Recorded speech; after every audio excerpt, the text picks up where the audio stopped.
কোরবানির পশুর গোশত, রক্ত এগুলো আল্লাহর কাছে যায় না। আমার আল্লাহর কাছে যায় কি? আমাদের পক্ষ থেকে তাকওয়াটা। কোরবানি দেওয়া মানে বড় একটা গরু কিনতেই হবে এরকম কোনো কথা না। একটা ছাগল দিয়ে তো কোরবানি দেওয়া যায়, 1 বছরের ছাগল।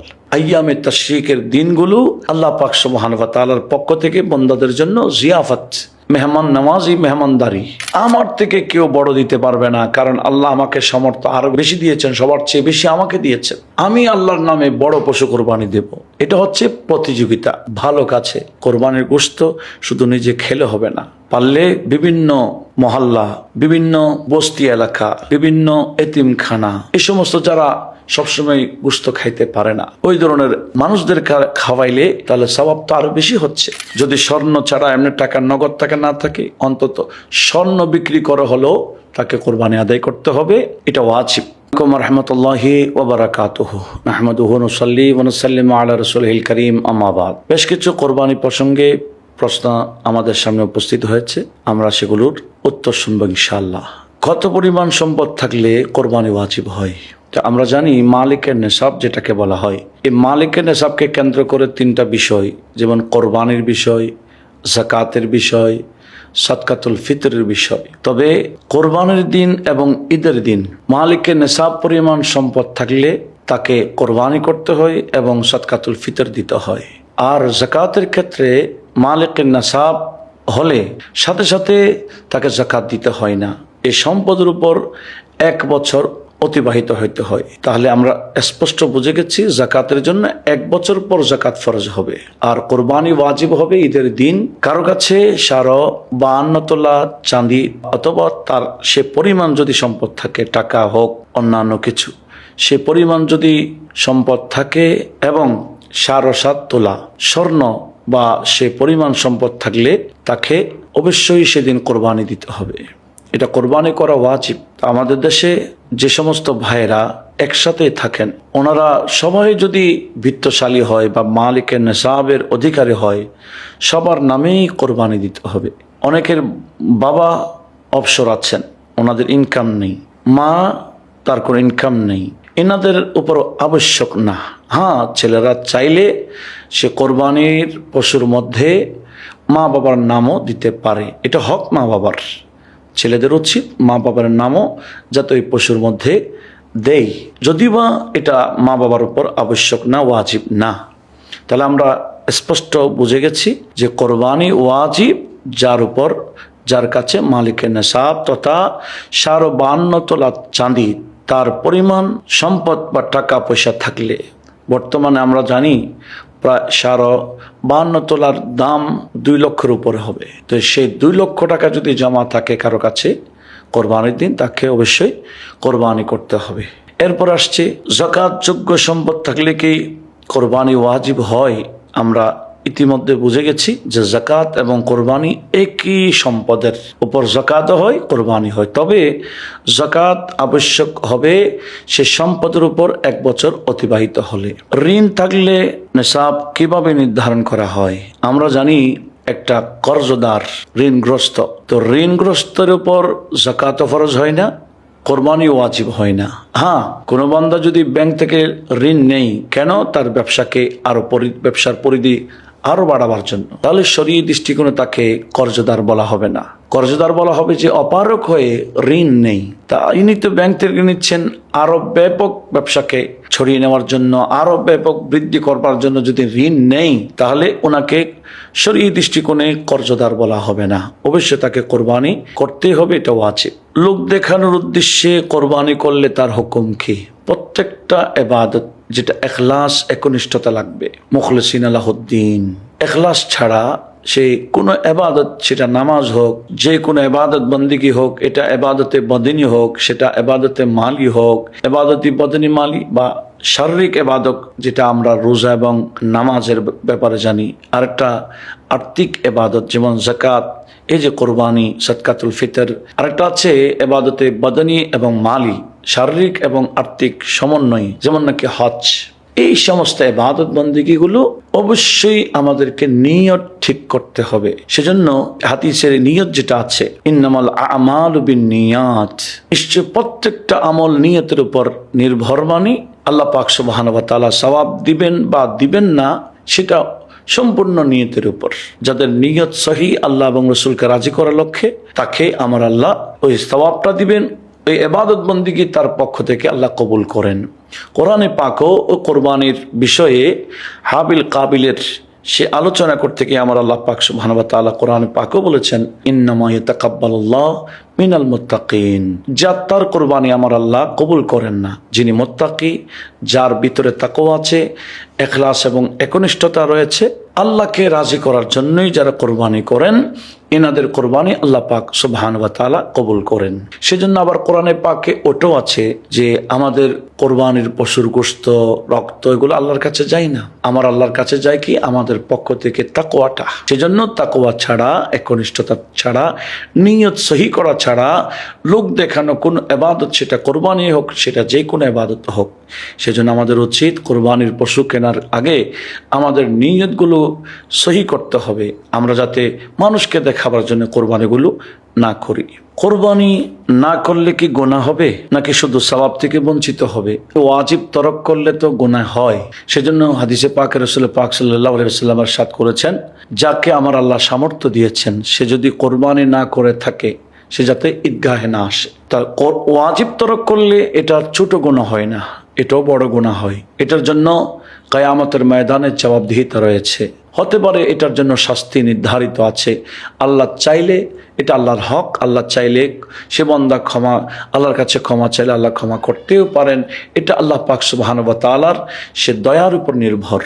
কিন্তু এটার জন্য ওয়াজিব তরক করলে অবশ্যই শাস্তি নির্ধারিত রয়েছে। কেউ যদি এই নিয়তে কোরবানি করে যে আল্লাহ পাক সুবহানাহু ওয়া তাআলা সন্তুষ্টি হবেন, আবার গোশতও খাবেন, তাহলে কোরবানি কি সহি হবেন? হ্যাঁ। তো কোরবানির সে গোশত খাওয়া, এটাকে আমাকে নিয়ত করতে হবে। এই দিনগুলো আল্লাহ পাক সুবহানাহু ওয়া তাআলার মেজবানির দিন, আইয়ামু জিয়াফাতিল্লাহ বলা হয়েছে। আমরা কোরবানি করব আল্লাহ পাক সুবহানাহু ওয়া তাআলার কি সন্তুষ্টি করবার জন্য। আবার এটা নিয়ত রাখতে হবে, এই দিনগুলো আইয়ামে তাশরিকের দিনগুলো আল্লাহ পাক সুবহানাহু ওয়া তাআলার পক্ষ থেকে বান্দাদের জন্য জিয়াফত, মেহমান নওয়াজি, মেহমানদারি। তাহলে আল্লাহ পাক সুবহানাহু ওয়া তাআলার জিয়াফত খেয়াল করে যদি খাওয়া হয় গোশতগুলো, এগুলো ইবাদত। তাহলে আমাকে গোশত খাওয়ার সময় নিয়ত করতে হবে এগুলো আল্লাহ পাক সুবহানাহু ওয়া তাআলার পক্ষ থেকে জিয়াফত খাচ্ছি। এটাও তাবাররুক, বরকত, রহমত। বড় পশু কেনার পেছনে যদি কোনো লোক দেখানো বা প্রতিযোগিতার মানসিকতা থাকে, এর হুকুম কি হবে? সেটা আমাদেরকে নিয়ত সহি করতে হবে। আমার থেকে কেউ বড় দিতে পারবে না, কারণ আল্লাহ আমাকে সামর্থ্য আরো বেশি দিয়েছেন, সবার চেয়ে বেশি আমাকে দিয়েছেন। আমি আল্লাহর নামে বড় পশু কোরবানি দেব, এটা হচ্ছে প্রতিযোগিতা ভালো কাজে। আল্লাহ পাক সুবহানাহু ওয়া তাআলা বলেছেন, ফাস্তাবিকুল খায়রাত, তোমরা ভালো কাজে প্রতিযোগিতা করো। মানুষকে দেখাবার জন্য নয়, বরঞ্চ ভালো কাজে ইনফাক ফি সাবিলিল্লাহ, আল্লাহ রাস্তায় খরচ করার বিষয়ে, এটাও কোরবানি। কোরবানি মানে ত্যাগ, আল্লাহ পাকের জন্য আল্লাহ রাস্তায় ত্যাগ করার বিষয়ে প্রতিযোগিতা। অবশ্যই সেটার মধ্যে সওয়াব রয়েছে, আল্লাহ পাক সুবহানাহু ওয়া তাআলার সন্তুষ্টি রয়েছে। বিকাশ বা নগদে টাকা পাঠাতে গিয়ে ভুল নম্বরে চলে গেল, ঈদের আগে তা উদ্ধার করা সম্ভব না হলে কোরবানি কি করতেই হবে? হ্যাঁ, আমরা জানি ঈদের দিন যদি মালিকের নেশাব পরিমাণ তার কাছে সম্পদ থাকে, ঈদের দিন বলতে ঈদের কোরবানির ঈদ 3 দিন, এই 3 দিনের ভিতরে যদি তার মালিকের নেশাব বা 52 তোলা চাঁদির পরিমাণ টাকা যদি তার কাছে থাকে, তাহলে অবশ্যই 3 দিনের মধ্যে যে কোনো একদিন কোরবানি দিলে ওয়াজিব আদায় হয়ে যাবে। সে বিকাশের টাকা দিতে গিয়ে যদি উল্টা চলে যায়, অন্যজনের কাছে সহজে উদ্ধার হচ্ছে না, তাহলে 3 দিনের ভিতরে তার কাছে নাই, এটা পাবে কিনা নিশ্চিত না, তাহলে তাকে এই 3 দিনের ভিতরে যদি দিতে না পারে, তাকে আর দিতে হবে না। যার উপর কোরবানি ওয়াজিব নয়, সে যদি সওয়াবের আশায় পশু ক্রয় করে, তাহলে কি সে পশু জবাই করতেই হবে? হ্যাঁ, নফল, অর্থাৎ যার উপর কোরবানি ওয়াজিব না, সে যদি কোরবানির পশু কিনে, অবশ্যই এটাকে জবাই করতে হবে। এমনকি সেটা যদি পালিয়ে চলেও যায়, আর একটা কিনে হলো তাকে দিতে হবে। কেন?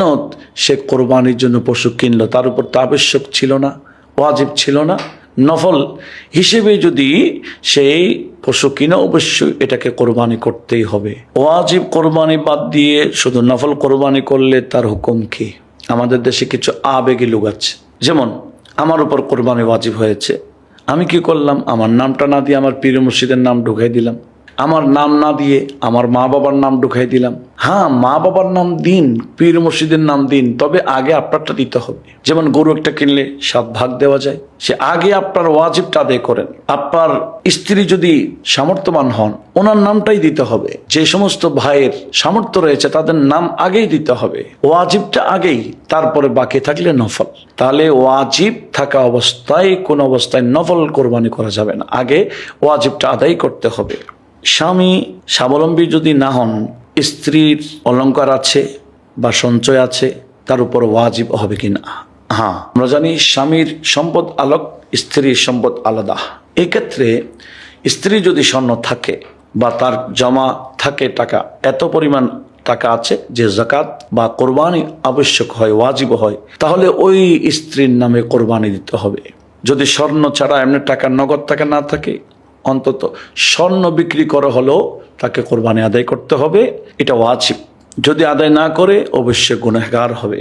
কোনো শিক্ষার্থীর নিজস্ব আয় না থাকলে যদি তার জমানো টাকা বা বৃত্তির অর্থ নেশাব পরিমাণ হয়ে যায়, তার উপর কি কোরবানি ওয়াজিব হবে?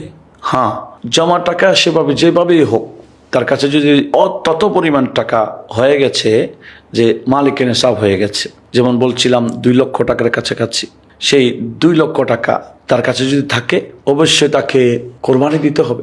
সে যদি এই টাকাটা তার বৃত্তির টাকা হোক বা তার জমাকৃত টাকা হোক, যে কোনো উপায়ে তার কাছে জমা থাকলে, মালিকের নেশাব হলে তাকে অবশ্যই তার নামে কোরবানি দিতে হবে। কোরবানি দেওয়া মানে বড় একটা গরু কিনতেই হবে এরকম কোনো কথা না। একটা ছাগল দিয়ে তো কোরবানি দেওয়া যায়, 1 বছরের ছাগল। দুম্বা দিয়ে কোরবানি দেওয়া যায়, ভেড়া দিয়ে কোরবানি দেওয়া যায়। আমরা কোরবানি বলতেই মনে করি বড় বিশাল এক গরু দিতেই হবে, না। সামর্থ্য অনুযায়ী ছাগল একটা দিয়ে, 1 বছরের ছাগল দিয়ে কোরবানি দিলে তো আপনার ওয়াজিব আদায় হয়ে যাচ্ছে। এরপর আসছে, কারো কাছে কোরবানির দিনগুলোতে প্রয়োজনের অতিরিক্ত সম্পদ আছে কিন্তু নগদ টাকা নেই, তার উপর কোরবানি ওয়াজিব? অবশ্যই। অতিরিক্ত সম্পদ আছে, যেমন স্বর্ণ আছে, চাঁদি আছে, তবে তার কাছে নগদ টাকা নেই, তাহলে তাকে নগদ টাকা না থাকলেও ওই স্বর্ণ হোক, চাঁদি হোক, এগুলো বিক্রি করা হলো তাকে কোরবানি আদায় করতে হবে, এটা ওয়াজিব। যদি সে তত পরিমাণ সম্পদ থাকে যেটা যতটুকু থাকলে কোরবানি ওয়াজিব হয়। ভিডিও কলে পশু দেখে বা ছবি পাঠিয়ে বিশ্বস্ত প্রতিষ্ঠানে যদি কোরবানি দিয়ে দেয়, কোরবানি সহি হবে কিনা? হ্যাঁ, আমি বিদেশে আমার একটা প্রতিষ্ঠানে বলছিলাম গরু কিনে দাও, ছেলেদেরকে খাওয়াই দাও। তাহলে আমি একটা প্রতিষ্ঠানকে দিয়ে দিলাম, আমার নামে কোরবানি করবার জন্য বলেছি। আমি ভিডিও দেখে পশু কিনে ফেললাম বা ছবি দেখে কিনে ফেললাম, তার কোনো সমস্যা নেই। অবশ্যই এই ধরনের আমাদের মনোমানসিকতা আমাদের সৃষ্টি করতে হবে। কোরবানির গোশত শুধু নিজে খেলে হবে না, পারলে বিভিন্ন মহল্লা, বিভিন্ন বস্তি এলাকা, বিভিন্ন এতিমখানা, এই সমস্ত যারা সবসময় গোশত খাইতে পারে না, ওই ধরনের মানুষদের খাওয়াইলে তাহলে সওয়াব তো আরো বেশি হচ্ছে। হ্যাঁ, কোরবানির পশুর গোশত 3 ভাগ করা তো এটা উত্তম কাজ। 1 ভাগ গরিব মিসকিনের জন্য, 1 ভাগ আত্মীয় স্বজনের জন্য, আর 1 ভাগ ঘরের জন্য। আর যাদের ঘরের মধ্যে সদস্য বেশি, সে যদি বেশি রেখে দেয় কোনো সমস্যা নয়।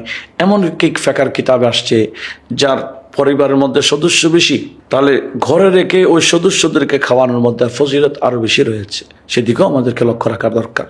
আল্লাহ পাক সুবহানাহু ওয়া তাআলা এই সমস্ত মাসাইলগুলো শুনে আমাদেরকে আমল করার তৌফিক দান করুক। ওয়া মা আলাইনা ইল্লাল বালাগ ওয়া আখিরু দাওয়ানা আলহামদুলিল্লাহি রাব্বিল আলামিন। আসসালামু আলাইকুম ওয়া রাহমাতুল্লাহি ওয়া বারাকাতুহু।